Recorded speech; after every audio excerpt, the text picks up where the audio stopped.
Honorable Chairman, INEC, Honorable National Commissioners, Secretary to the Commission, heads of development agencies here present, members of the INEC Press Corps and other journalists present, directors of INEC, distinguished ladies and gentlemen. This is the second leg of the press briefing today, and Honorable Chairman will be updating you about events since the last time he addressed you. Therefore, it's my pleasure to invite Honorable Chairman of INEC, Professor Mahmoud Yakubu, to once more speak to the nation. Honorable Chairman, sir. Okay, thank you very much. This is actually a special briefing for me in another way. Let me welcome the representative of the Secretary General of the United Nations and head of the UN Office for the West Africa and the Sahel. I also saw Comrade Chris Isiguzo, President of the Nigeria Union of Journalists. But I have also seen my colleagues from different parts of Africa. So permit me to recognize Mr. Saka Lafia, Chairman of the Electoral Commission of Benin Republic. Thank you, Mr. Lafia. Thank you very much. We also have Mr. Aliu Momar Njai, Chairman, Electoral Commission of the Gambia. We have our own sister, Mrs. Jean Mensah, Chairperson of the Electoral Commission of Ghana. And then another sister, Davideta Lansana Brown, Chairperson, Electoral Commission of Liberia. Another sister of ours from Southern Africa, Mrs. Elsie Ngikembua, Chairperson of the Electoral Commission of Namibia. We have Barrister Issa Kasuna, Chairman, Electoral Commission of Niger Republic. We have Justice Jacobs Mwambagele, Chairman, Electoral Commission of Tanzania.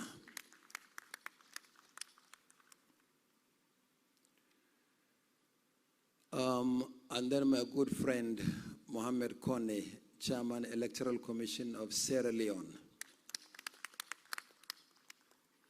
And there are other officials of other electoral commissions. So ladies and gentlemen, you are welcome to the second briefing of the day. Our intention at this briefing is essentially to give you an update. Some questions were asked in the morning. We said we will provide update. The first one is the attack in Goza. Goza is in Borno State. And I want to report that the military has confirmed that it was an 81 millimeter mortar attack on 2 facilities, including a filling station near INEC office, but no damage to INEC facilities and no casualties. Some people were injured and they're in hospital. We wish them a speedy recovery, but no destruction of INEC facilities and no disruption of the electoral process. So that is the update on Goza. Unfortunately, we continue to lose some of the bimodal voter accreditation system devices. I reported in the morning the loss of devices in Delta and in Safana local government area of Katsina State. But unfortunately, we also lost 3 BVAS machines in Ayamelum in Anambra State. But we have recovered from all these losses because we have contingency arrangement to respond to any such attack. There were issues arising from the commencement of the process in Abia, in Imo, and in Kebbi, among other places. I'm happy to say that the process is right now ongoing in Abia. The polling units will remain open well beyond the appointed hour until the last person on the queue before 2:30 votes. In Imo, the process is ongoing, except a few RAs or PUs marred by insecurity and thuggery spread across 7 local government areas. And the situation in Kebbi State is stable. Voting is going on mainly in Birnin Kebbi, but earlier it affected Birnin Kebbi and a part of Argungu, but mainly in Birnin Kebbi, but voting is ongoing. But we have a situation in Bayelsa State, particularly in the capital, Yenagoa, where in 4 wards, wards 4, 6, 8, and 14, involving 141 polling units, the process was disrupted. We remobilized security. The situation is calm for us to proceed with the process, but the youth corps members express some apprehension of going back. So we met with the security agencies and we have decided that voting in these 141 polling units, where the materials are actually intact, will take place tomorrow morning. Remember, we're not only doing presidential election, but we're also doing senatorial and federal constituencies. So it's good as much as possible to recover and conduct the elections so that we can conclude the processes. So the youth corps members who are going to serve as presiding officers and other categories of ad hoc staff are agreeable to the election holding in these locations tomorrow. In Lagos, we have been closely following the situation in Okota, Mofoluku, Oshodi, and Elegushi. We have been able to normalize the situation in a number of places, including Ikate, where voting is ongoing. So we'll keep our eyes on the processes in the other areas that I have mentioned. Polling units in a large number of areas closed, and sorting and counting of ballot papers have commenced. Between the last briefing and this one, we have taken a proactive step by meeting with the Inspector General of Police, the National Security Advisor, and the Commandant General of the Nigerian Security and Civil Defense Corps. The idea is to strengthen security as we move to the next stage of the process, which is the collation of results in locations where voting has been concluded at the polling units. I would also like to say that in Edo State, we had a situation that we handled yesterday. One of the parties whose acronym is on the result sheets, but the logo is not on the ballot paper, in a federal constituency, after meeting with the stakeholders, the decision was taken, since the materials are intact, to countermand the election. So we have suspended the election for Esan North, Esan South, and Igweben. The ballot papers will be reprinted and the election will now hold along with the state constituency elections on the 11th of March. That is in the next 2 weeks. We are determined that no Nigerian should and would be disenfranchised. So we have been responding to some of the situations as they arise, and we are going to do so overnight. There may be no opportunity for us to brief Nigerians again between now and tomorrow, but if need be, we'll make an announcement and do a briefing before we then open the collection center tomorrow. So this is the update on the situation nationally. But as I said, observers, the media, and all others are also keeping their eyes on the processes and would like to hear from you what you have seen and what more we need to do.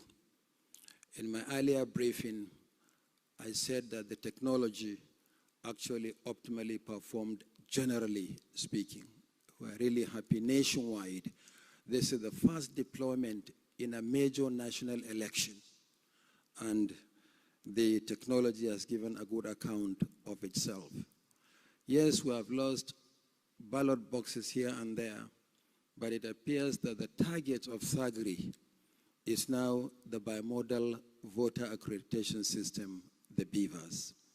But we will continue to protect the process and will continue to proceed courageously to ensure that we conclude this in a very free, fair, and credible manner. We are willing to listen to your comments and take suggestions and observations. But as I said, we are in the middle of the election. So we'll take a maximum of 3 interventions because we have to go back to the situation room and to continue to monitor the situation. Thank you very much.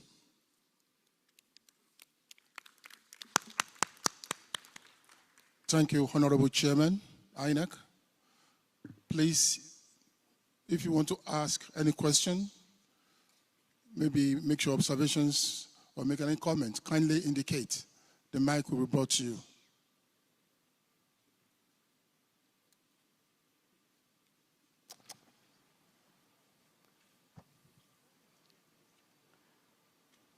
Good evening, Chairman. My name is Harry Awurumibe. I report for Prompt News, online newspapers. Mine is, you mentioned when you were briefing us that beavers, from the information you have gathered across the nation, have performed optimally. But then the bad guys are targeting beavers. And knowing now, and you've met with the chiefs of security, now counting has started. And those beavers are going to be brought to racks. And the bad guys, especially in Lagos, and I'm from Imo State, Okigwe in particular, Olo, Osu, they're going to target the beavers and hijack them. What are you doing about that? Okay. Good evening, the chairman. Good evening, colleagues. I am Princess Ekwi Ajide of the Anambra Broadcasting Service. Sir, I want to know what will happen to the results that will emanate from Urokwe Primary School and Umwezilibu Hall or Zobolo, where the ad hoc workers did not come, but voters volunteered and started the work. So incidentally, in some places, they voted, they did the accreditation and waited for some hours before they started voting. So what will be the outcome of the result from that place? Thank you. Follow up, sir. Good afternoon, Honorable Chairman. My name is Ogochukwu Okoronkwa and I report for Radio Nigeria. a colleague of mine that went to vote at Tungamaje FCT Health Center polling unit said that out of the 5 polling units, that thugs came and made away ballot boxes belonging to 007 and 014. He now said that the people now mobilized and started beating them before the police came, dispersed the people, and later now went out again with the ballot boxes and the ad hoc staff. So for people that were supposed to vote at 007 and 014, voting ended for them. So she's now asking, will there be another opportunity for them to vote, or is that the end of the voting experience for them? Thank you. Thank you. Please Sorry, just allow follow up, sir. Honorable Chairman to answer those questions, please. Okay, Please. sorry, I crave your indulgence. I know that there are many, many people who have many, many good questions to ask and suggestions to make. But we are in the middle of an election. And we have to go back to our situation room. That's why we have limited the interventions to 3. I'm sure there'll be another opportunity for us to respond, to hear from Nigerians. After all, in our situation room, we have the ICCC, the INEC Citizens Contact Center. And through our social media handles, you can still contact us live and direct, and we will be able to respond to the issues you have raised. And so many Nigerians have been responding and drawing our attention to situations to which we have in turn also been responding. So I crave your indulgence. I'll respond to these 3 quick interventions, and then we go back to our situation room. The first one is the security of the beavers, particularly now that we are going to the next stage. At the polling units, remember, after the ballot papers have been sorted out and counted, and the result sheets duly signed by the presiding officers and the agents of political parties, will snap the picture of that result sheet and upload on the IREV portal. So the question is, what happens? This is partly why I said in my opening statement that we met with the security chiefs, the Inspector General of Police, the National Security Advisor, and the Commandant General of the Security and Civil Defense. Yes, people are targeting the beavers, but remember also, in our planning for the election, we have made contingency arrangement. In none of these areas where the beavers was targeted was election not held as a result of the absence of the beavers. The highest number came, as I said, from Safana local government area of Katsina State. And as I said earlier in my first briefing, the police, working with the commission, have arrested the hoodlums and recovered 3 out of the 6 beavers, and the manhunt for the other people is ongoing. So we have taken sufficient measures to make sure that we protect the beavers' machines. Remember, we'll use the same machines in the next 2 weeks for the governorship and state assembly elections. So we're not joking with this situation at all. It's critical to the conduct of credible elections.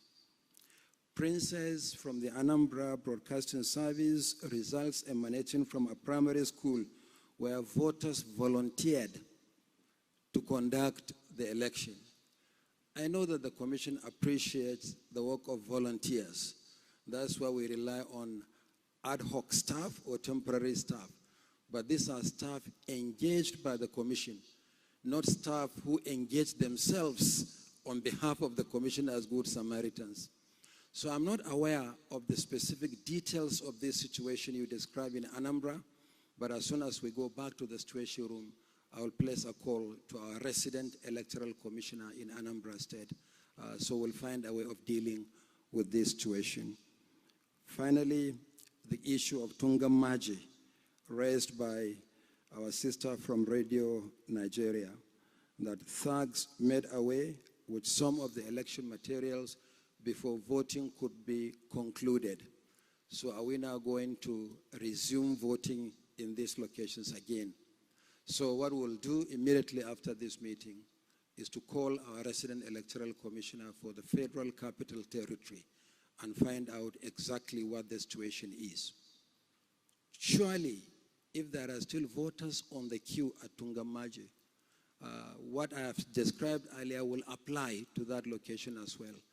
Anybody who was on the queue before 2:30 will be allowed to vote, even if voting goes well beyond the official closing hours of the polling unit. So we'll find out as soon as we leave this place.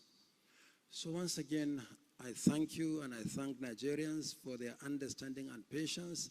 We are making really very, very steady progress and will continue to ensure that nothing truncates our democracy or truncates the will of the Nigerian people. Our allegiance is to the Federal Republic of Nigeria, and our commitment is to the Nigerian people. I thank you very much. But before we close, in case there is need to issue another statement again, we will at short notice inform the media because they are here. But as a matter of course, I would like to invite you at midday tomorrow for the official opening of the National Collation Center for the 2023 general elections. We hope later tomorrow we expect to have some of the results of the election coming from the states, particularly for the presidential election. So the situation room, the collation center for the presidential election will be opened at midday tomorrow, Sunday, the 26th. Thank you very much.